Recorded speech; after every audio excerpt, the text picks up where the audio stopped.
बिस्मिल्लाहिर्रहमानिर्रहीम। एक बेदो टोड़े उन में शामिल कंदासूं सनो कटियल बसर, सनो कटियल मिर्च, सावा धाणा, लूणु, ॻाढ़ा मिर्च ऐं पीठल धाणा। पोइ चङी तरह मिलाए इहो बेदो हिकु पासे करे रखंदासूं।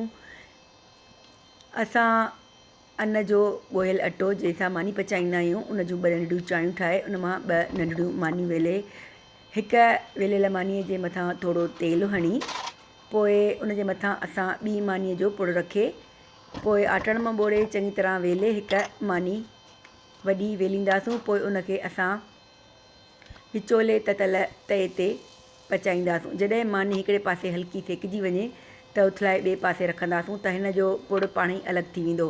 पोइ मानीअ जो पुड़ मथे करे उन में असां फेंटियल बेदो चङी तरह फैलाईंदासूं ऐं मथां मानीअ जो ॿियो पुड़ ॾेई छॾींदासूं।